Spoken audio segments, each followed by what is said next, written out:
नमस्कार मित्रांनो, तुमचं स्वागत आहे इन्फोनिक अकॅडमी या चॅनलवर. आज आपण ही 1 आवरमध्ये 15 मार्क्स कवर करणार आहोत. ती तुम्हाला जर रिव्हिजन करायचं असेल, आता 28 तारखेला आपला पेपर आहे, तर रिव्हिजन ही करण्यासाठी आणि जर तुम्ही अजून काही वाचलंही नसेल तरी एका तासात तुमचा हा सिलेबस 15 मार्काचा कवर करण्याचं एकदम सोपे उपाय हे मॅरेथॉन राहील.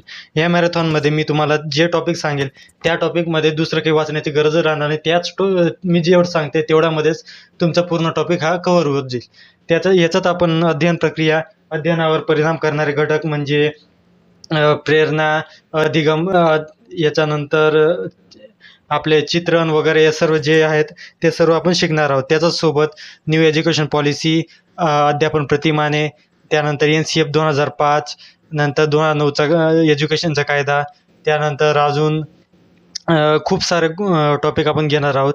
याच्यातनं आपले 15+ मार्क कवर होणार आहेत, ते बी फक्त तासाभरात. तर शेवटपर्यंत पहा, लाईक करा, सबस्क्राईब करा आणि नक्की शेअर करा, कारण याच्यात खूप मेहनत लागते. याच्यासाठी बिना फॅनचा आणि याच्यात 1 तासापर्यंत तुम्हाला शिकवायचे कंटिन्यू. म्हणून लाईक करा, सबस्क्राईब करा, शेअर करा. तर चला सुरू करूया.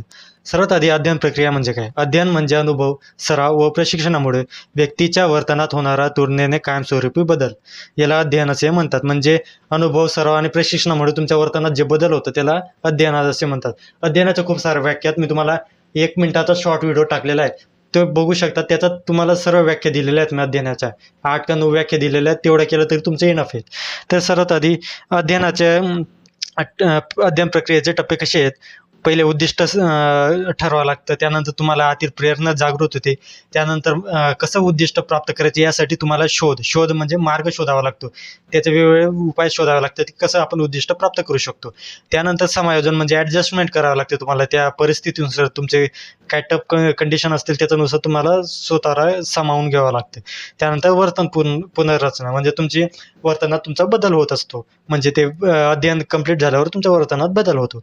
तर सर्वात आधी आपण याला तुम्ही ट्रिकही वापरू शकता, UPSSV म्हणजे UPSC आपण आठवण ठेवतो, पण याच्यात UPSSV हे आठवण ठेवायचे. म्हणजे उद्दिष्ट, प्रेरणा, शोध, समायोजन आणि वर्तन पुनर्रचना.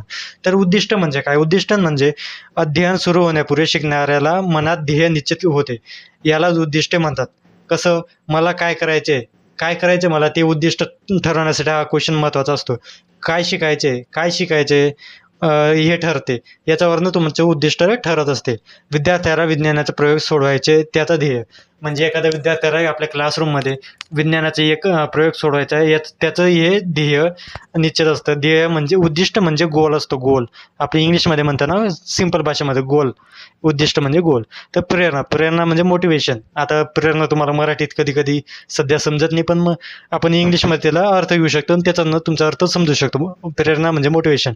उद्दिष्ट साध्य करण्यासाठी शिकण्याची आतील किंवा बाह्य इच्छा निर्माण होते. प्रेरणेमुळे विद्यार्थी अध्ययनासाठी तयार होतो. उद्दिष्ट साध्य करण्यासाठी तुम्हाला आतील प्रेरणा गरजेची असते, की मला हे करून दाखवायचं आहे. याच्यासाठी तुमचे आतून जे आत्मविश्वास आहे, आपलं मोटिवेशन आहे, ते जागृत होणं गरजेचं आहे. म्हणजे आता उदाहरण समजून घ्या, चांगले गुण मिळवण्याची प्रेरणा. म्हणजे तुम्हाला 10वीत जर अभ्यास केला तर तुम्हाला चांगले गुण भेटतील, अशी हे उद्दिष्ट आहे. म्हणजे उद्दिष्ट काय राहील? 10वीत चांगले गुण मिळवायचे आहेत. आणि प्रेरणा काय राहील? की चांगले गुण मिळवण्यासाठी तुम्हाला अभ्यास करावा लागेल. ही प्रेरणा जागृत होईल. त्यानंतर शोध. उद्दिष्ट सहजासहजी प्राप्त होईलच असे नसते. त्यामुळे ते प्राप्त करण्यासाठी विविध मार्ग शोधावे लागतात. चुकीचा मार्ग सोडून योग्य मार्ग शोधणे याला शोधात्मक हालचाल म्हणतात. शोध म्हणजे तुम्हाला योग्य मार्ग शोधायचा असतो, की कशा प्रकारे तुम्ही त्या उद्दिष्टाला प्राप्त करू शकतात. कसं ते उद्दिष्ट तुमच्या प्राप्त होऊ शकतं यासाठी तुम्हाला वेगवेगळे मार्ग शोधावे लागतात. कधी कधी चुकीचे मार्गही भेटतात, पण ते चुकीचे मार्ग कॅन्सल करून तुम्हाला जे योग्य मार्ग तोच धरावा लागतो. विज्ञानाचा प्रयोग करून निष्कर्ष काढणे. आता विज्ञानाचे वेगवेगळे प्रयोग करतात, त्याच्यात काही चुका होतात, पण त्याच्यातनं शिकून तुम्हाला योग्य मार्ग हा सापडायचा असतो.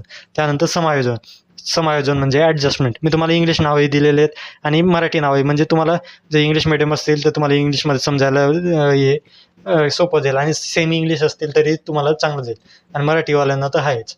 परिस्थितीनुसार विचार किंवा कृतीत बदल केला जातो. उदाहरणार्थ, नवीन पद्धतीने प्रश्न सोडवणे. म्हणजे आता वेगवेगळे गणिताचे फॉर्म्युले वापरून, नवीन पद्धती वापरून तुम्ही एखादा प्रश्न सोडवतात, त्या नवीन त्याच्यानुसार ॲडजस्ट होऊन जातात.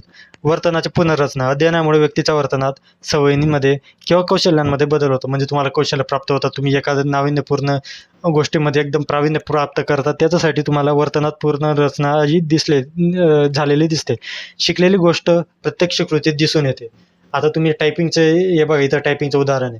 तुम्ही टायपिंग केली, ते टायपिंगचं जे शिकलेलं आहेत त्याचं 2-3 महिने प्रॅक्टिस केल्यानंतर ते प्रत्यक्षात दिसून येते. आता अध्ययनाचे वैशिष्ट्य, याच्यावरतीही क्वेश्चन आलेले आहेत. अध्ययनाचे वैशिष्ट्ये, याचे क्रम आठवून ठेवायचा, हे उद्दिष्ट काय असतं हे पण आठवून ठेवायचे. अध्ययनाची व्याख्या मी तुम्हाला तो एक शॉर्ट व्हिडिओ सांगितला, तोही आठवून ठेवायचा आहे. अध्ययनाचे वैशिष्ट्य काय आहेत? अध्ययन सतत चालणारी प्रक्रिया आहे. अध्ययन कायम चालत असते, जीवनभर चालत असतं. अध्ययन उद्दिष्ट आधारित असते. अध्ययनासाठी तुम्हाला उद्दिष्ट माहीत असणं गरजेचे आहे, की तुम्हाला प्राप्त काय करायचे आहे, हे उद्दिष्ट आधारित असते. अध्ययनाचे आपण वैशिष्ट्य पाहत आहोत. तर अध्ययनासाठी प्रेरणा आवश्यक असते. प्रेरणा नसेल तुमचं अध्ययन होऊ शकत नाही, हे नक्की गोष्ट आहे. सरावामुळे अध्ययन मजबूत होते. तुम्ही जितका सराव करणार तेवढं अध्ययन मजबूत होते. तुम्हाला ऐकलेलं असेल, प्रॅक्टिस मेक्स मॅन परफेक्ट. मग त्या सराव जो असतो तो अध्ययन मजबूत करत असतो. तिथं मेक्स मॅन परफेक्ट म्हणजे अध्ययनमध्ये परफेक्ट करत असतं ते प्रॅक्टिस. अध्ययन सकारात्मक व नकारात्मक असू शकते. अध्ययन पॉझिटिव्ह पण असू शकते, निगेटिव्ह बी असू शकते. म्हणजे चुकीची गोष्ट बी आणि पॉझिटिव्ह बी. अध्ययन जीवनभर चालते. तुम्हाला सांगितलं मी, सतत चालते आणि जीवनभर चालते. तुम्ही मरतात तोपर्यंत चालते ती. वर्तनात, ज्ञानात, सवयीत बदल करते. अध्ययन जेव्हा आपण करतो त्याच्यातनं वर्तनात, ज्ञानात आणि सवयीत बदल होतात. म्हणजे एखाद्या अध्ययनामुळे तुमच्या सवयी बदलू शकतात. एखाद्या गोष्टीमध्ये तुम्ही अध्ययन केलं की याचं दुष्परिणाम आहेत, म्हणून तुम्ही त्या सवयी बदलून घेतात. त्यानंतर ज्ञानात, म्हणजे तुम्ही एखादी गोष्ट वाचली तर त्याचं ज्ञानात भर पडते. एखादं वर्तन तुमची सुधारू शकतात. अध्ययन सर्व व्यक्तींमध्ये वेगवेगळे असते आणि अध्ययन करताना अनेक मार्गांमधून एक मार्ग शोधायचा असतो. अशा प्रकारे अध्ययन प्रक्रियेचे वैशिष्ट्य आपण पाहिले आहेत. तर सर्वात आता पुढच्या आपण पाहणार आहोत अध्ययनावर परिणाम करणारे घटक. आता अध्ययनावर परिणाम करणारे घटक कोणते आहेत तर ते पाहणार आपण. अनुवांशिकता, वय. हे आंतरिक घटक आणि बाह्य घटक असे 2 घटक पडतात. याच्यात आंतरिकमध्ये आपण पाहूया. अनुवांशिकता, वय, इच्छाशक्ती, परिपक्वता, संवेदना, अवबोध, प्रतिमा, कल्पना, विचार प्रक्रिया, स्मरण, विस्मरण, प्रेरणा, भावना, अवधान आणि अभिरुची. आणि बाह्य घटक कोणते? पूर्वानुभव, परिसर, कुटुंब, समाज, अध्ययन पद्धती आणि अध्यापन पद्धती. या अशा प्रकारे आपल्याला अध्ययनावर परिणाम करणारे घटक पाहायला भेटतात. तर सर्वात आधी आपण पाहूया अनुवंश संबंधी नियम. आता सर्वात आंतरिक घटक कोणता आहे? अनुवंश. अनुवंशामध्ये काय? साम्याचा साधर्म्याचा नियम. पहिला नियम काय? अनुवंशाचा साधर्म्याचा नियम. संततीमध्ये पालकांचे काही गुण दिसून येतात. हा नियम काय सांगतो? संततीमध्ये पालकांचे काही गुण दिसून येतात. दुसरा भिन्नतेचा नियम. प्रत्येक व्यक्ती वेगवेगळी असते. आणि प्रत्यागमन नियमन, म्हणजे याचा काय आहे? काही वेळा संततीचे गुण पालकांच्या सरासरीकडे झुकतात. सर्व गुण येत नाही. म्हणजे पालक काही आईचे घेतात, काही वडिलांचे घेतात, असं पाल्यांमध्ये दिसून येते. वय. व्यक्तीचं वय जसे वाढतं तसे त्याच्या अध्ययन क्षमता वाढत असते. लहान असते तेव्हा त्याच्या अध्ययन क्षमता कमी असते. जसं वय वाढते त्याचं अध्ययन क्षमता वाढते. इच्छाशक्ती मजबूत असल्यास अध्ययन चांगले होते. तुमची प्रबल इच्छाशक्ती की तुम्हाला TETचा अभ्यास करायचा आहे तर तुमचं अध्ययन हे मजबूत होईल. जसं तुम्ही आजचा व्हिडिओ पाहणार आहे, तुम्हाला मनात हे इच्छाशक्ती की हा 1 तासाचा व्हिडिओ पाहून तुमचे हे 15 मार्क कव्हर होतील, म्हणून तुम्ही हा पूर्ण पाहणार. नक्की पहा. परिपक्वता. शरीर व मनाचा नैसर्गिक विकास. आता संवेदना म्हणजे काय? ज्ञानेंद्रियाद्वारे बाह्य जगाची माहिती मिळवणे. आता ज्ञानेंद्रिय कोणते आहेत? आपले डोळे, कान, त्वचा आणि जीभ वगैरे, हे जे आपल्याला स्पर्श किंवा ज्याच्यातनं आपल्या बाहेरच्या गोष्टी कळतात, आपल्या मेंदूला कळतात, त्यांना ज्ञानेंद्रिय म्हणतात. त्याच्याद्वारे आपल्या मेंदूला माहिती भेटते त्याला संवेदना म्हणतात.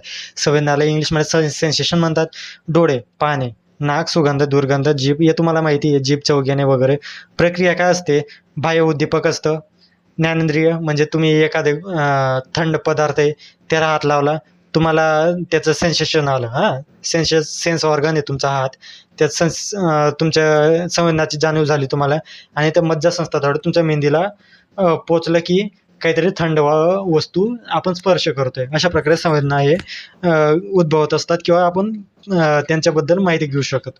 तर त्याच्यासोबत संवेदनाचे वैशिष्ट्य काय आहेत? संवेदना अध्ययनाची पहिली पायरी आहे. संवेदनाचे उद्दीपक आवश्यक असते.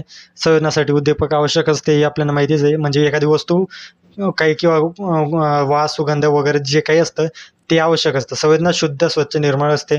संवेदना ज्ञानेंद्रियाद्वारे मिळते. प्रौढ व्यक्तीमध्ये शुद्ध संवेदना नसतात, कारण प्रौढ व्यक्ती चालाक होऊन जातात. पण बालकामध्ये ते शुद्ध असतात. त्यांना त्यांच्या मनात काही वेगळं काही चाललेलं नसतं. जे असतं ते स्पष्ट आणि शुद्ध असतं. संवेदना व्यक्तीनुसार बदलू शकते. संवेदना आपल्या इच्छेवर अवलंबून नसते. संवेदना प्राथमिक मानसिक प्रक्रिया आहे. मन संवेदनाला अर्थ प्राप्त करून देते. म्हणजे ते संवेदनाला आपला अर्थ प्राप्त करून देत असते. आता अवबोध म्हणजे काय? परसेप्शन, त्याला इंग्लिशमध्ये परसेप्शन म्हणतात. ज्ञानेंद्रियांद्वारे मिळालेल्या संवेदनाची मेंदू अर्थ लावतो, यालाच अवबोध म्हणतात. म्हणजे आता ज्ञानेंद्रियाद्वारे तुम्हाला जे संवेदना प्राप्त होतात त्याचा अर्थ काय? तो अर्थ आपला मेंदू लावत असतो. याचा सिंपल ट्रिक आहे, संवेदना प्लस अर्थ लावणे म्हणजे अवबोध. अवबोधला परसेप्शन म्हणतात. उदाहरणार्थ आपण बघूया, कानाने आवाज ऐकणे हे संवेदना आहे. म्हणजे कानाने ऐकू आलं ते संवेदना आहे. तो आवाज बहिणीचा आहे हे ओळखणे म्हणजे अवबोध. आता अर्थ काय लावला आपण? कोणाचा आहे तो आवाज याचा अर्थ लावला आपण, म्हणजे तो कोणाचा आहे? बहिणीचा आहे. मग हे अवबोध झालं. म्हणजे संवेदना प्लस अर्थ म्हणजे अवबोध. आता प्रक्रिया कशी घडते ही? उद्दीपन म्हणजे सर्वात आधी उद्दीपन जे असतं ते असतं. संवेदना येते. अवधान म्हणजे लक्ष भेटतं, अटेन्शन भेटतं, अर्थ प्राप्त होतो आणि मग प्रतिक्रिया ही प्राप्त होत असते. अवबोधचे वैशिष्ट्य. अबोध संवेदनावर आधारित असतो. अवबोधामध्ये रंग, रूप, आकार, ध्वनी, गंध, स्पर्श, रस, चव यांचा समावेश असतो. अवबोधामुळे ज्ञान व अध्ययन शक्य होते. अवबोधामुळे तुमचं ज्ञान आणि अध्ययन हे शक्य होत असते. अवबोध निवडक असतो, सिलेक्टिव्ह असतो. एवढं तुम्हाला आठवण ठेवायचं, बस, बाकी तर काहीच नाही. अवबोधावर परिणाम करणारे घटक. अवबोधावर बघा, आंतरिक आणि बाह्य असे 2 घटक परिणाम करत असतात. बाह्य घटक कोणते आहेत? आकार, तीव्र आवाज, नवीनता, अखंडत्व, पुनरावृत्ती, मनाचा कल. आणि आंतरिक कोणते आहेत? अनुभव, बुद्धिमत्ता, मनस्थिती, गरज, वृत्ती, लक्ष्य, प्रेरणा. अवबोध म्हणजे तुमच्या संवेदना प्लस अर्थ.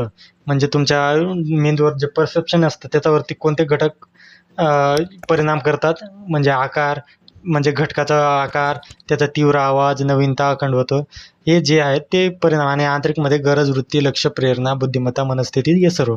अवबोधातील दोष काय? भ्रम. वस्तू खरी असते पण तिचा अर्थ चुकीचा लावला जातो. म्हणजे अंधारात दोरी, ही वस्तू असते. वस्तू काय म्हणतात आपण त्याला? संवेदना. दोरीची संवेदना झाली आपल्याला स्पर्श केल्यावरती, पण त्याला अर्थ काय लावला आपण? साप येतो. ती दोरी होती पण अंधारात आपल्याला समजलं का आपण अर्थ काय लावला? साप आहे. भास, प्रत्यक्ष उद्दीपन नसताना संवेदना होणे. म्हणजे नसताना आवाज ऐकू येणे, एखाद्या प्राण्याचा किंवा एखाद्या व्यक्तीचा आवाज तुम्हाला जो समोर नसतो तरी त्याचा आवाज ऐकू येत असतो, त्याला भास असे म्हणतात. भ्रम आणि भास हे अवबोधाचे दोष आहे. दुर्लक्ष, समोर असलेली गोष्ट लक्षात नाही येणं. आपण समोर लक्ष दिलं नाही तर त्याच्यामुळे तुमच्या अवबोधाचे दोष हे प्राप्त होऊ शकते. तर पुढचा टॉपिक आहे आपला, ते म्हणजे प्रतिमा. आता प्रतिमा काय आहे? ते प्रतिमा तुम्हाला समजू शकते. प्रतिमा काय आहे? इमेज. एखादी वस्तू, व्यक्ती, घटना किंवा अनुभव प्रत्यक्ष समोर नसतानाही मनात त्याचे तयार होणारे मानसिक चित्र म्हणजे प्रतिमा होय.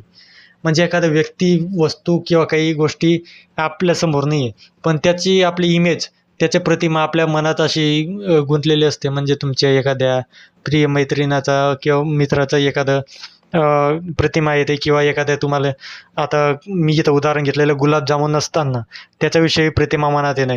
म्हणजे तुमची गुलाबजामुन खायची इच्छा तयार झाली आणि मग तुम्हाला ते आठवत असते की गुलाबजामुन असे असतात, गुलाबजामुन गोल असतात, असं हे प्रतिमा असते. प्रतिमांचे प्रकार काय? दृश्य, श्राव्य, गंध, स्वाद, स्पर्श, गतीचे, औष्णिक, रस.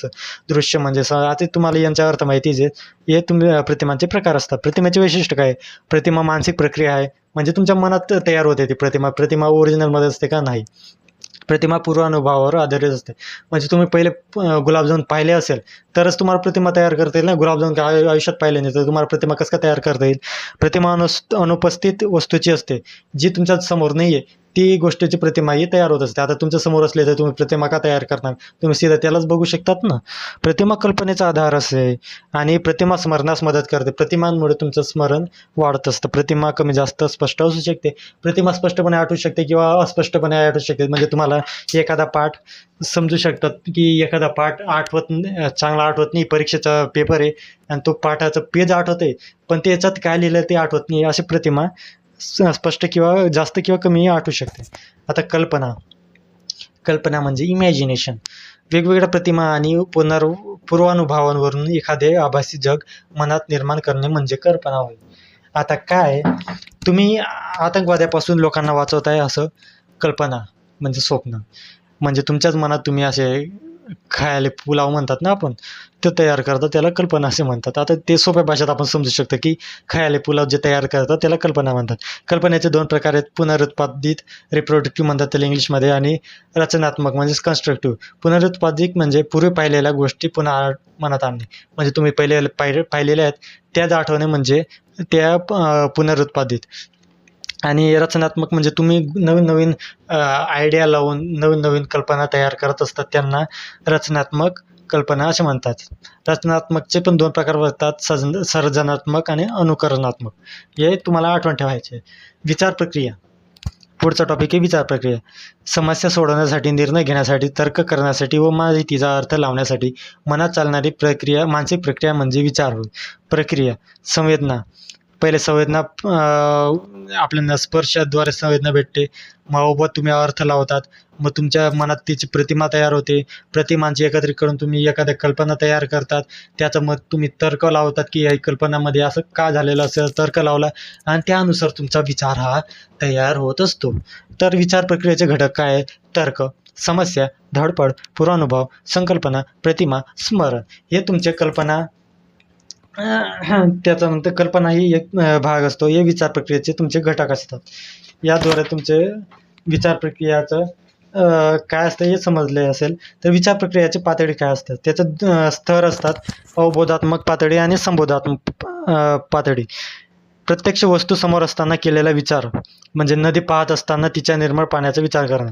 आता तुमचा अवबोधात्मक पातळी म्हणजे काय? विचार तर तुमच्या मनात येतात, ते दोन प्रकारचे असतात, अवबोधात्मक आणि संबोधात्मक. अवबोधात्मक म्हणजे तुमच्यासमोर गोष्ट असते आणि त्याच्याबद्दल तुम्ही विचार करत असतात. म्हणजे एखादी नदी वाहते, एखाद्या पक्ष्यांचा थवा आकाशातून उडतोय त्याच्याबद्दल तुम्ही विचार करतात, सूर्योदय होत असतो त्याचा विचार करत असतात. आणि संबोधात्मक काय? जी गोष्ट समोर नसते, प्रत्यक्ष वस्तू समोर नसून फक्त तर्काने केलेला विचार म्हणजे संबोधात्मक पातळी. म्हणजे निबंध लिहिताना विचार करतात ना तुम्ही, की असं झालं तसं झालं तर काय होईल, हे नद्या सुकल्या तर काय होईल, हे जे मनातल्या मनात जे समोर नाही आहे उपलब्ध आणि जे आपण तर्काने विचार करतोय त्याला आपण म्हणतात संबोधात्मक पातळी. विचार प्रक्रियेतील अडथळे काय असतात? पूर्वग्रह, आधीच तयार झालेल्या मतामुळे योग्य विचार करता येत नाही. तुमच्या मनात एखाद्या विषयी पूर्वग्रह असेल की हा वाईट आहे, मग त्यानुसार तुम्ही नवीन चांगला विचार तुम्ही त्याच्याविषयी करू शकत नाही. भावनिक अडथळे म्हणजे भीती, ताण, राग यामुळे तुम्हाला अडथळे येऊ शकतात विचार प्रक्रियेत. मानसिक अडथळे म्हणजे नेहमीच्या पद्धतीने विचार करण्यास सवय, म्हणजे तुम्हाला नवीन पद्धतीने तुम्ही नवीन प्रकारे काही विचार करतच नाही, हे तुमचे प्रक्रियेतील अडथळे असू शकते. निरीक्षणात्मक दोष, जेव्हा एखाद्या विषयाबद्दल किंवा घटनेबद्दल आपले निरीक्षण चुकीचे ठरते तेव्हा येणारा दोष म्हणजे निरीक्षणात्मक दोष असे म्हणतात. आता पुढचा भाग आहे स्मरण. स्मरण काय? व्याख्या. स्मरण म्हणजे धारणाशक्ती. एडगेल याने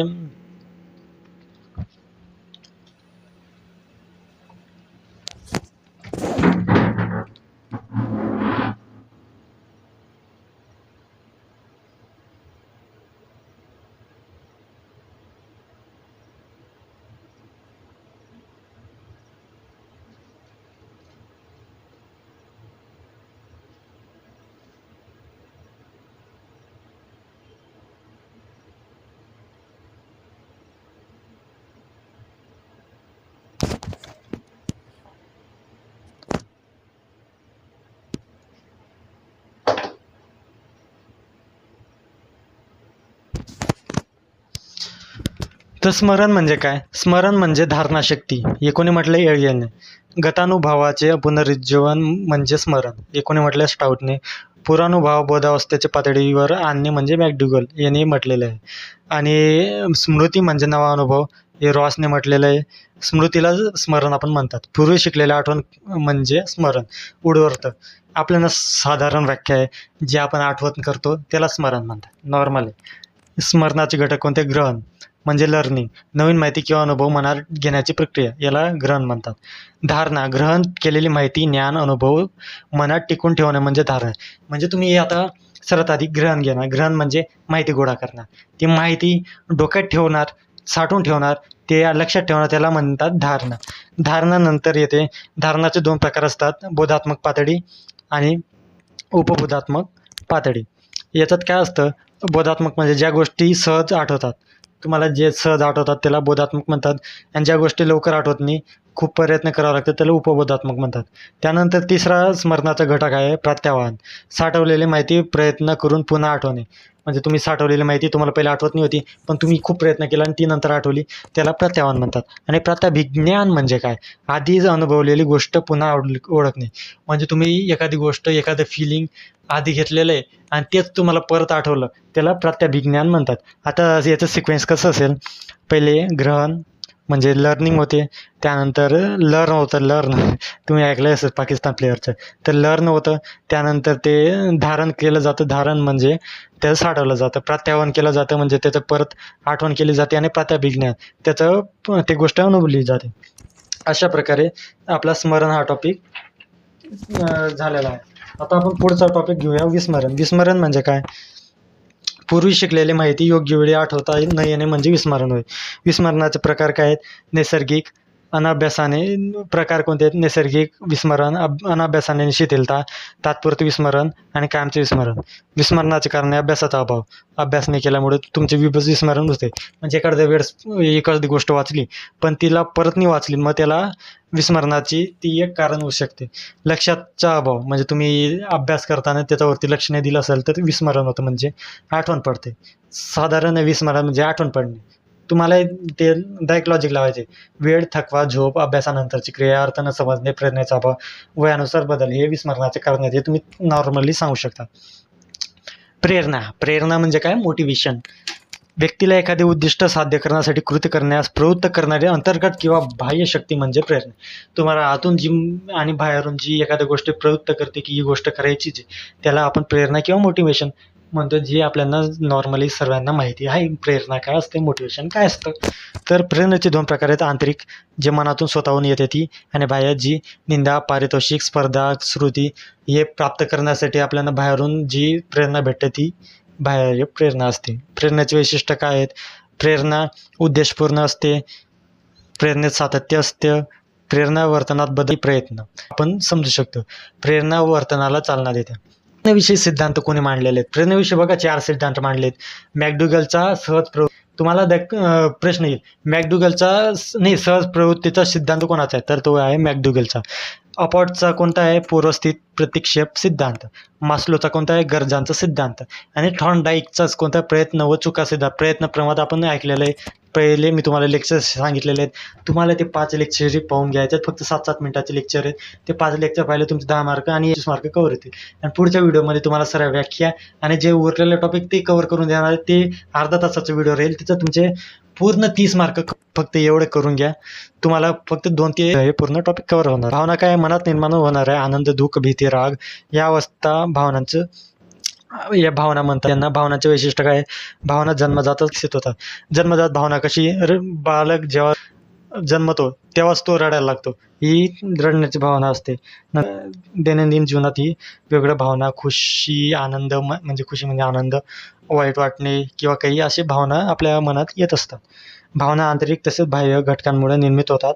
भावना मानसिक प्रक्रिया असून शारीरिक बदलही घडवते, आणि भावनांमुळे सुखद किंवा असुखद भाव हे जाणवत असतात. अशा प्रकारे आपल्याला भावनांचा काय असतात ते समजलेलं आहे. आता भावनांचे आपल्याला भावनांचे सिद्धांत कोणते आहेत, त्याचा सिद्धांत आहे, प्रथम शरीरात बदल होतात, त्यानंतर भावनेची जाणीव होते. त्याचं म्हणणं आहे की प्रथम शरीरात बदल होतो, त्यानंतर तुमच्या भावनाची जाणीव होते. हे कोणी म्हटलं आहे, जेम्स लँगे सिद्धांत. त्याचा नंतर कॅनन बर्डचा सिद्धांत काय, उद्दीपनानंतर शारीरिक आणि भावनिक बदल एकाच वेळी होतात. तो त्याने जेम्स खोटं सांगितलं की जेम्स खोटं बोलतोय. उद्दीपनानंतर शारीरिक आणि भावनिक बदल एकसोबत घडतात. हा म्हणतोय पहिले शरीर बदल घडतात आणि त्यानंतर भावना तयार होते, पण याच्यात म्हणतंय दोघे एकसोबत होतात. आणि याचा काय आहे, भावना निर्माण होण्यासाठी शारीरिक उत्तेजना, त्या परिस्थितीचा अर्थ दोन्ही आवश्यक असतात. हे कोणी म्हटलंय, शास्त्री सिंगर सिद्धांत. हे 3 सिद्धांत तुम्हाला आठवण ठेवायचे. यानंतर अवधाने. अवधान काय असते? एखाद्या विशिष्ट वस्तू, घटना किंवा विषयाकडे मन एकाग्र करून लक्ष केंद्रित करण्याच्या प्रक्रियेला अवधान म्हणतात. उदाहरणार्थ शिक्षक शिकवत असताना लक्ष धड्याकडे असणे याला अवधान म्हणतात. एखाद्या विशिष्ट वस्तू, घटना किंवा विषयाकडे मन एकाग्र करून म्हणजे कॉन्सन्ट्रेशन करून तुम्हाला एखादी गोष्ट, शिक्षक शिकवत असताना तुमचं लक्ष धड्याकडे असणे त्याला अवधान म्हणतात. अवधानाचं महत्त्व काय? अध्ययन प्रभावी होते, स्मरणशक्ती वाढते, समस्या सोडवण्याची क्षमता वाढत असते. परिणाम करणारे घटक तांत्रिक, अभिरुची, भावना, प्रेरणा, गरज, सवय, मानसिक स्थिती वरती आहे. तुम्हाला इथं अध्ययन लिहिलं गेलं पण अवधानावरती येऊ शकतात. आपण अध्ययन इथे अवधान आहे. बाह्य कोणते? उद्दीपक आकार, उद्दीपक तीव्रता, पूर्णता. अवधानाचे 3 प्रकार पडतात. याच्यावरती तुम्हाला 2024लाही क्वेश्चन आलेला आहे, 2021लाही आलेला आहे कदाचित, आणि 2025लाही एक आलेला आहे वाटतं. असं जेवढं मी आठवतं तेवढं 2025लाही आलेलं आहे. तर अवधानाचे 3 प्रकार काय? तुम्हाला एक नॉर्मली डायरेक्ट लक्षात ठेवायचे त्याचे कॉन्सेप्ट काय? जाणीवपूर्वक प्रयत्न, लक्ष जाणे म्हणजे परीक्षेसाठी अभ्यास करणं. उदाहरण, तुम्हाला स्वतःहून लक्ष द्यायचे, जाणीवपूर्वक तुम्हाला परीक्षेत अभ्यास करायचे, परीक्षेसाठी अभ्यास करायचे म्हणजे तुम्ही जाणीवपूर्वक करताय. जाणीवपूर्वक प्रयत्न न करता आपोआप एखाद्या गोष्टीकडे लक्ष जाणे म्हणजे अनैच्छिक इच्छा नाही की काही त्या गोष्टीकडे, पण अशी तरी काहीतरी घटना घडते की तुमचं त्याच्याकडे लक्ष, दिवा लागणे किंवा अचानक वीज कडकणे, तुमचं लगेच त्या विजेकडे लक्ष जातं, ते अनैच्छिक. आणि सवयीचे अभ्यस्त अवधान म्हणजे काय? त्यामुळे सहजपणे लक्ष केंद्रित होणे म्हणजे आता क्रिकेटची आवड असल्यामुळे खेळाकडे क्रिकेटची आवड आहे म्हणून तुमचं त्याच्याकडे एकदम लक्ष असतं, ते सवयीचं अभ्यस्त अवधान. हे 3 प्रकार तुम्हाला लक्षात ठेवायचे याच्यावरती एखादं, आणि ते विचारतील हे कोणत्या प्रकारचे अवधान आहे, तर तुम्हाला ते ओळखायचं आहे. त्यांना अवधान यावर परिणाम करणारे सर्व घटक आपण शिकलेले आहोत. अभिरुची म्हणजे काय? एखाद्या गोष्टीमध्ये तुमचं म्हणजे स्वरस असणे किंवा एखाद्या गोष्टी इंटरेस्ट असणे म्हणजे अभिरुची होय, हे आपल्याला पाहण्यात मिळतं.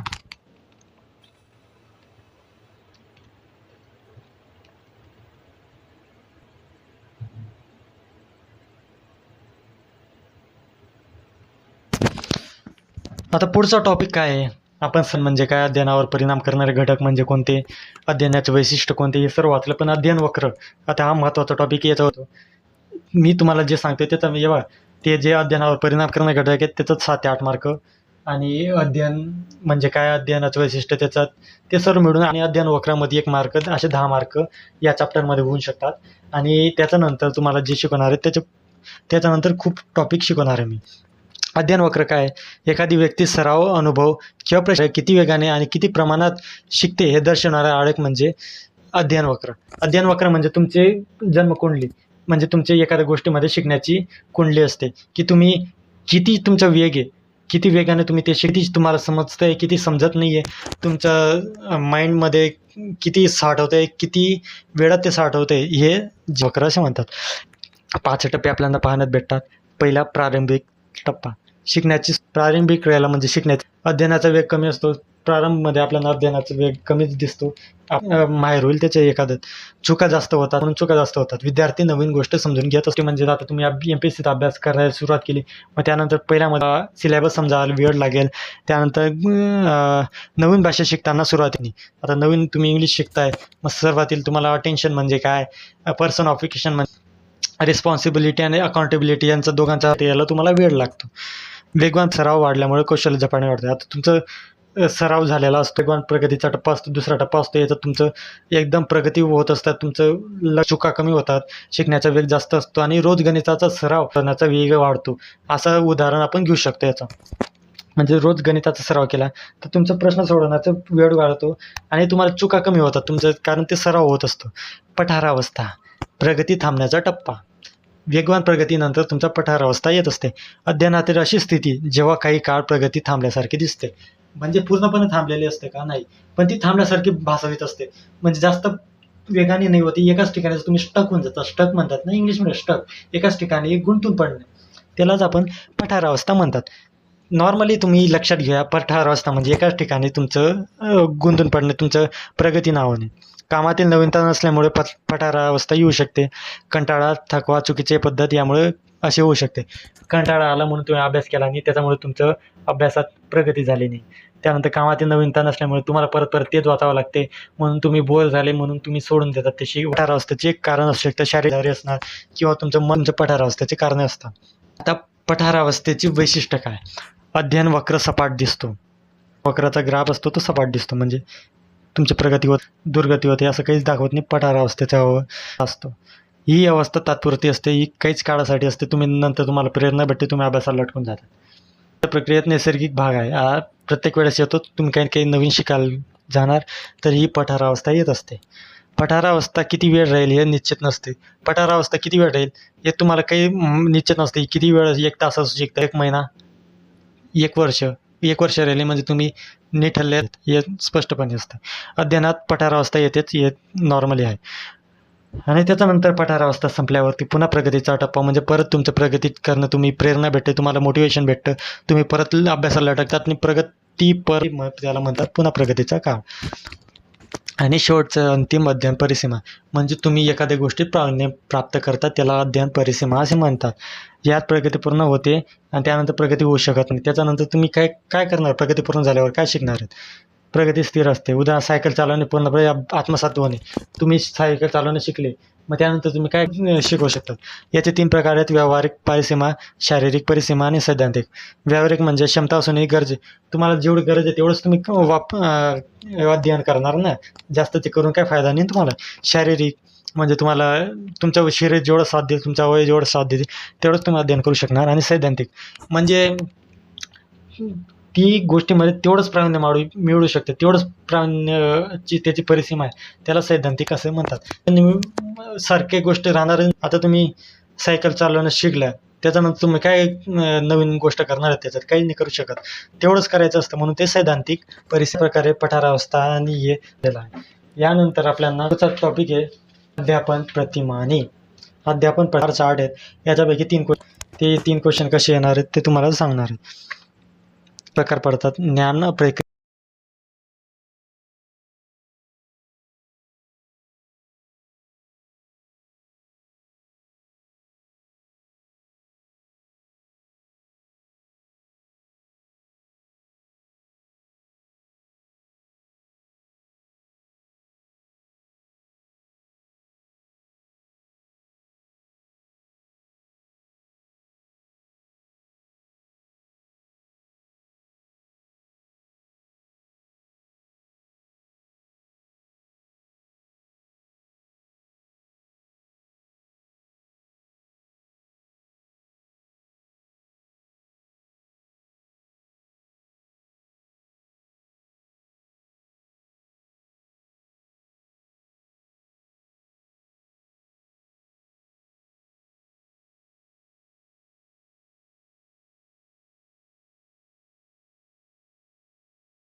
तर आतापर्यंत आपण जे घटक शिकलेलो आहोत त्याच्यानुसार आपले 8 मार्क ते 10 मार्क 8 ते 10 मार्क कवरू शकतात. पण त्यानंतर आता तुमचे इथं पूर्ण झालेले आहेत का? अजून अर्ध्याहून चांगलं तुम्हाला टॉपिक शिकवणार आहे. तर सर्वात महत्त्वाचा आपला टॉपिक आहे आधुनिक अध्यापन प्रतिमानांचे वर्गीकरण.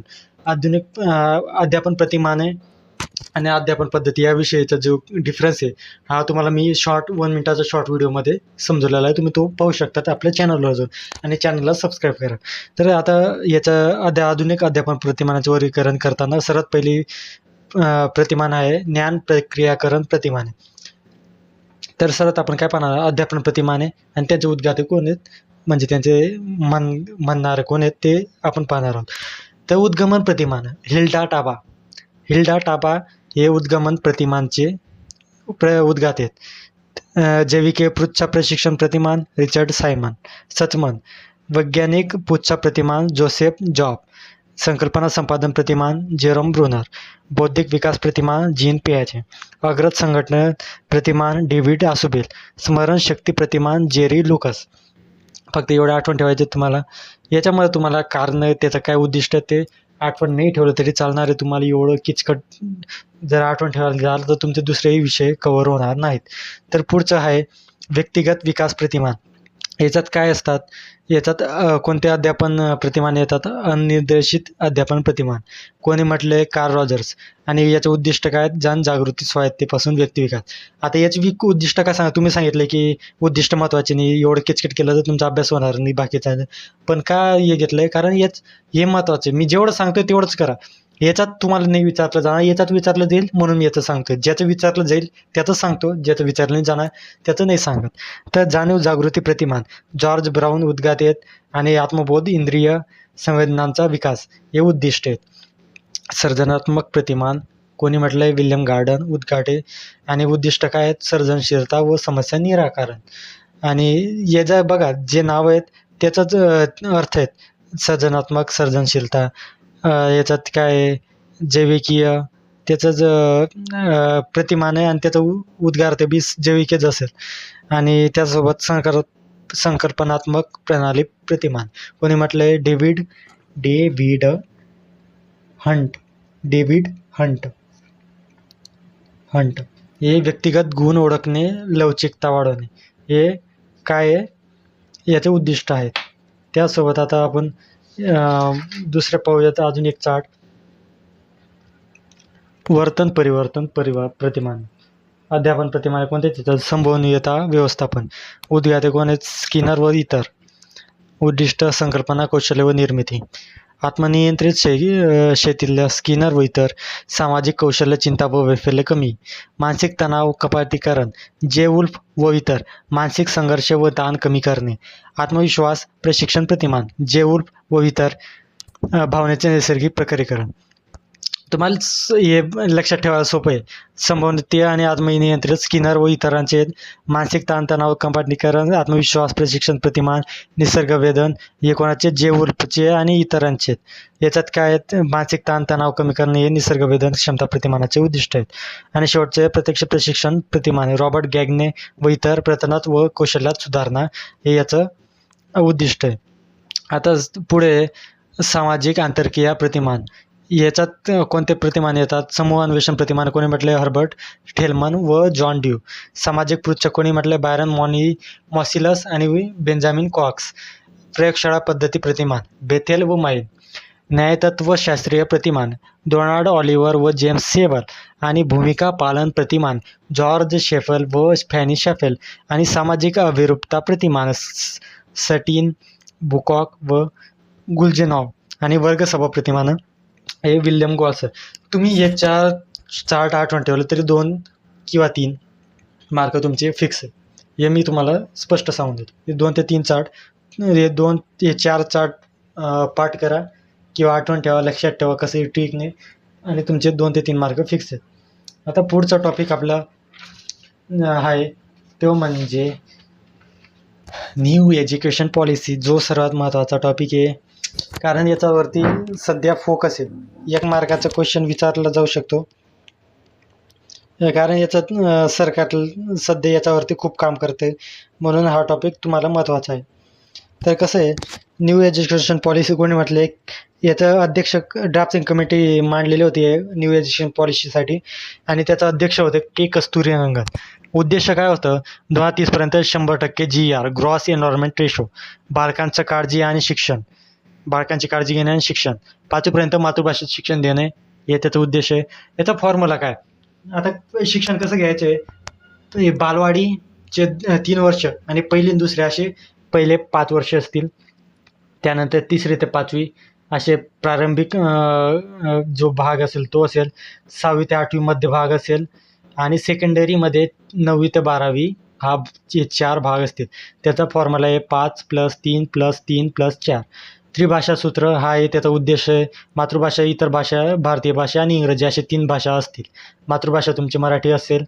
आता आपल्याला समजून घेऊया, आपलं स्वतः घेतलं तर मातृभाषा मराठी, इतर भारतीय भाषा म्हणजे हिंदी किंवा संस्कृत, आणि इंग्रजी म्हणजे फॉरेन भाषा घ्यायची एक, नॉर्मली इंग्रजी घेतली. बालक केंद्रित शिक्षण हे बालक केंद्रित असेल, मग शिक्षक केंद्रित ऐकलेलं आहे का नाही, मग बालक केंद्रितच शिक्षण असेल. तुम्हाला ऑप्शनमध्ये आलं शिक्षक केंद्रित असेल तर सीधन नाही म्हणायचं आहे, ते बालक केंद्रित म्हणायचं आहे. खेळातून शिक्षण प्राप्त करायचं आहे, सर्वांगीण विकास आणि कौशल्य आधारित शिक्षण. तर त्याच्या आधी आपले 2020चे न्यू एज्युकेशन पॉलिसी कोणावर आधारित NCF 2005 national curriculum framework. Theme काय होती? ही थीम विचारली जाते बरं. थीम काय होती याची NCFची? लर्निंग विदाउट बर्डन, म्हणजे बोजेशिवाय शिक्षण. एका दप्तरचे बोज असतं ना, त्याच्याशिवाय तुम्हाला शिक्षण, म्हणजे एखादे मेंदूवरती ताणतणाव त्याच्याशिवाय एकदम मुक्तपणे शिक्षण. या समिती कोणी किती 35 सदस्य होते. अध्यक्ष प्रो यशपाल होते. प्राथमिक शिक्षण मातृभाषेत घ्यायचं हे त्याच्यानुसार सांगणं होतं. 5 सिद्धांत मांडले गेले ते NCF 2005 मध्ये. ते कोणते? पाठांतर पद्धतीपासून दूर जाणे, अभ्यासक्रम पाठ्यपुस्तका पलीकडे समृद्ध करणे, म्हणजे पाठ्यपुस्तक एवढंच अभ्यास नसणे, त्याचा बाहेरही अभ्यास असणे. परीक्षा पद्धतीची लवचिकता आणणे, म्हणजे परीक्षामध्ये थोडीशी लवचिकता आणावी, जास्त किचकट नाही आणावी. शालेय बाह्य जीवनाबाहेर जीवनाशी ज्ञानाची जोड, म्हणजे बाहेरील उदाहरणं घेऊन बाहेरील जगाशी जोडून तुमचं ज्ञान वाढवणे. मुलांचं जे विद्यार्थी त्यांचं ज्ञान वाढवणे. लोकशाहीचे मूल्य बालकात विकसित करणे. आपले जे लोकशाही आहे आपल्या भारताची, त्याचे जे मूल्य आहेत ते बालकात विकसित करते. हे आपलं NCF 2005 नुसार 5 सिद्धांतामध्ये एक सिद्धांत आहे. तर शिक्षणाचे तास व दिवस. NCFने शिक्षकांचे जे काम आहे, किती तास करायला हवं, आठवड्यात किती तास काम करायला हवं, वर्षात किती दिवस काम करायला हवं, किती तास काम करायला हवं, हे सांगितलेलं आहे. ते म्हणजे 1ली ते 5वीचे शिक्षक आहेत त्यांनी 200 दिवस आणि 800 तास. शिक्षक छात्र म्हणजे रेशो काय पाहिजे? 30 विद्यार्थ्यांना एक शिक्षक कमीत कमी. उच्च प्राथमिक 6 ते 8, 35 विद्यार्थ्यांना एक शिक्षक. 220 दिवस काम करावं लागेल आणि 1000 तास वर्षातनं, महिन्याचं नाही वर्षाचं 1000 तास काम करायचे. प्रायव्हेट स्कूलमध्ये 25% सीट्स रिझर्व गरिबांसाठी. जे प्रायव्हेट स्कूल आहेत त्यांच्यात जे रिझर्व सीट ठेवायचे 25%, जे गरिबांसाठी स्कॉलरशिप म्हणून वापरले जाते. एका आठवड्यात कमीत कमी 45 तास काम करणे. शिक्षकांना एका आठवड्यात 45 तास काम करायचे आहे. तर RTA 2009 राईट टू एज्युकेशन तुम्हाला सांगितलं होतं केव्हा लागू झाला? 1/4/2010ला लागू झाला. आणि 2009चा कायदा पण 2010ला एप्रिलमध्ये लागू झालेला आहे, 1 तारखेला. तर काय आहे, 614 निःशुल्क शिक्षण. 614 गटातील जे बालक आहेत त्यांना निःशुल्क शिक्षण, आणि जे 6 ते 18 म्हणजे जे अपंग आहेत त्यांना 6 ते 18 वाल्यांना निःशुल्क. मुलांना दंड नाही द्यायचा, तुम्हाला त्यांना शिक्षा करू शकत नाही. 1 किलोमीटरच्या आत एकाधिक शाळा पाहिजेच, आणि प्रायमरी आणि 3 किलोमीटरच्या आत एखादी माध्यमिक शाळा पाहिजे. आता पुढचा टॉपिक आहे ज्ञानरचनावाद. हा टॉपिक ही व्याख्या विचारले जाईल. विद्यार्थी स्वतःचे पूर्वज्ञान, अनुभव आणि कृती यांच्या आधारे नवीन ज्ञानाची निर्मिती करतो, असा शिक्षणविषयक दृष्टिकोन याला ज्ञानरचनावाद म्हणतात. म्हणजे जे पुराज्ञान असतं, अनुभव असतात, कृती असतात, त्याच्याद्वारे नवीन ज्ञान प्राप्त करतो, तो नवीन ज्ञान अनुभवतो, त्याला ज्ञानरचनावाद म्हणतात. त्याचे वैशिष्ट्य काय? विद्यार्थी केंद्रस्थानी असते. शिक्षकाची भूमिका मार्गदर्शकाची असते. शिक्षक फक्त मार्गदर्शन करतात. अनुभवातून शिक्षण भेटते. विद्यार्थ्याचा सक्रिय सहभाग गरजेचा असतो याच्यात. ज्ञानरचनावाद विद्यार्थ्याला समस्या सोडवायला लावली जाते, तसेच त्याला विचार करायला लावले जाते. विद्यार्थ्याला एखादी समस्या दिली जाते, ती सोडवायला लावली जाते. त्याचं कशी सोडवावी त्याचं मदत बी करू शकतात तुम्ही, पण त्याला स्वतःला विचार करायची सवय लावली जाते. अध्ययन घडवून आणण्यासाठी आनंददायी वातावरण निर्माण केले जाते व वर्गरचना, बैठक व्यवस्था यांच्यामध्ये नाविन्यपूर्ण बदल केले जात असतात. हे एक ज्ञानरचनावादचं आपण शिकलेलो आहे. त्यानंतर आपल्याला अध्ययनाची सूत्रे. आता आपलं जवळपास 45 ते 50 मिनटं झालेले आहेत. तुम्ही लाईक करा, लाईक केलं नसेल सबस्क्राईब करा, कारण खूप मेहनत लागते या व्हिडिओसाठी. सबस्क्रायबर खूप कमी आहेत. तुम्ही जर सबस्क्राईब करा तर मी तुम्हाला मॅथ आणि सायन्स वगैरे यांचे 1 शॉर्ट व्हिडिओही म्हणजे पुढच्या भागांमध्ये आणेल, आणि तुम्हाला तेवढं केलं तरी तुमचे ऑल मार्क कवर होतील. आणि याच्या पुढच्या भागामध्ये तुम्हाला सर्व व्याख्या आणणार आहेत, आणि व्याख्यांसोबत जे रिमेनिंग टॉपिक आहेत, 2-3च टॉपिक उरलेले आहेत, तेवढे आणणार आहेत. तुमचे ते 5 मार्क कवर होतील. असे टोटल 30 मार्क तुमचे कवर होतील, तेही फक्त 2 तासात. फक्त 2 तासात तुमचे 30 मार्क कवर होतील. म्हणून जे पहिले व्हिडिओ तेही पाहून घ्या, 7-7 मिनिटाचे. लाईक करा, सबस्क्राईब करा, शेअर करा. तर अध्यापनाची सूत्रे. शिक्षकाने अध्यापन करताना वापरायची मार्गदर्शक तत्वे होय, याला अध्यापनाची सूत्रे म्हणतात. सॉरी. ज्ञाताकडून अज्ञाताकडे. विद्यार्थ्याला जे आधीपासून माहिती आहे त्यावरून नवीन गोष्ट शिकवणे म्हणजे ज्ञानाकडून ज्ञाताकडून अज्ञाताकडे. पूर्व ज्ञानाचा उपयोग करणे याला ज्ञाताकडून अज्ञाताकडे. म्हणजे मुलाला पक्षी माहिती आहे. मुलाला पहिल्यापासून माहिती आहे की पक्षी असतात. हे ज्ञाताकडून. हां. अज्ञात काय माहिती आहे की पक्ष्यांचे प्रकार, त्याला सर्व पक्ष्यांचे प्रकार माहिती आहेत का? नाही. तर ज्ञानाकडून ज्ञाताकडून अज्ञाताकडे. याला अज्ञान असंही म्हणू शकतात. त्यासोबत सोप्याकडून कठीणाकडे. आधी सोपी माहिती सांगणे, नंतर अवघड सांगणे. पहिलं अक्षर सांगणे, मग शब्द सांगणे, मग वाक्य सांगणे, मग परिचय सांगणे. सोप्याकडून एकदम कठीणाकडे जाणे. मूर्ताकडून अमूर्ताकडे. म्हणजे दिसणाऱ्या वस्तूपासून न दिसणाऱ्या कल्पना समजवणे.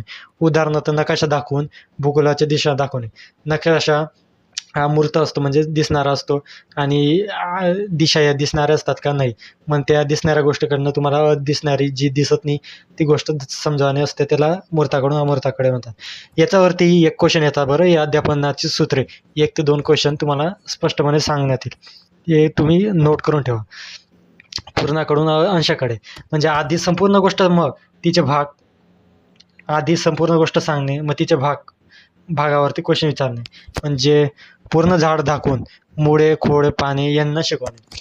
म्हणजे पूर्ण झाड दाखवणे पहिले, मोठी गोष्ट पूर्ण झाड आहे, त्याच्यात सूक्ष्माकडे जाणे. म्हणजे हे त्याचे पानं असतात, त्याच्यात खोड असतात, या सर्व माहिती सांगणे. पूर्ण झाडाबद्दल माहिती सांगणे. पुढचं आहे अंशाकडून पूर्णाकडे. विद्यार्थ्याला एक भाग दाखवला जातो, त्यावरून संपूर्ण भागाची माहिती. आता हे अंश म्हणजे लहान भाग दाखवला जातो आणि त्याच्याकडनं पूर्ण म्हणजे आता अक्षराकडून शब्द, शब्दावरनं वाक्य असं शिकवलं जातं. विशिष्टाकडून सामान्याकडे. विद्यार्थ्यांना उदाहरणे सांगणे, त्यातून निघणारे नियम, तत्व, सिद्धांत सांगणे. म्हणजे आता राम धावतो, राधा धावते, यावरनं काय नियम किंवा एखादा थिअरम काय लक्षात येतो? हे सर्व सजीव हालचाल करत असतात. हा आपल्यांना या उदाहरणावरनं नियम किंवा तत्व किंवा सिद्धांत काढता आला. याला विशिष्टाकडून सामान्याकडे असं म्हणतात. सामान्याकडून विशिष्टाकडे म्हणजे काय? आता नियमसूत्रे समजावून सांगितल्यानंतर त्याचा मुलांकडून उदाहरणं जाणून घेणे. आता नियम सर्व पायथागोरसचा नियम लक्षात आला, त्याच्याकडनं तुम्हाला आता उदाहरण जाणून घ्यायचे की हे कुठे वापरता येईल. ते उदाहरण म्हणजे सामान्य गोष्टीकडून विशिष्टाकडे असते. म्हणजे सर्व पक्षी अंडे घालतात, हे सामान्य आहे, याच्यात काही ऑड नाही आहे. आणि कोंबडी अंडे घालते, हे त्याचं विशिष्ट गोष्ट आहे, विशिष्ट कोंबडीबद्दल सांगित आहे.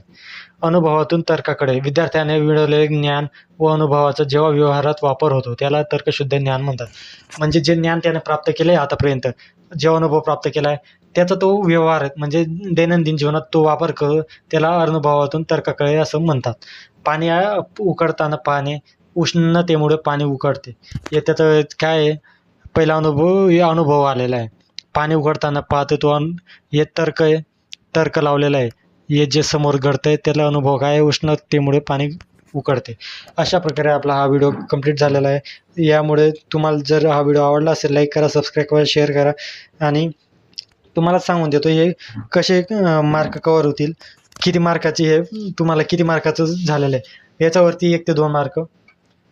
अध्ययन क्रिया, याच्यावरती जे टॉपिक आहेत सर्वात, अध्ययन म्हणजे काय, उद्दिष्ट काय, अध्ययनाची वैशिष्ट्ये, याच्यावरती 1 ते 2 मार्क. त्यानंतर हे जे वर्तन प्रतिमाने, त्याच्यावरती 2 ते 3 मार्क. भावनेचे जे प्रतिमानांचे प्रकार आहेत, म्हणजे अध्ययनावर परिणाम करणारे घटक आहेत, त्यांचे 7 ते 8 मार्क. आणि हे जे अध्ययनावर परिणाम करणारे घटक आहेत त्यांचे 7 ते 8 मार्क हे होत असतात. आणि न्यू एज्युकेशन पॉलिसी, NCF 2005 आणि यांच्याकडनं 2 ते 3 मार्क असे धरून घ्या. असे 15+ मार्क तुमचे कवर होतील. म्हणून लाईक करा, सबस्क्राईब करा, शेअर करा. भेटूया पुढच्या व्हिडिओमध्ये.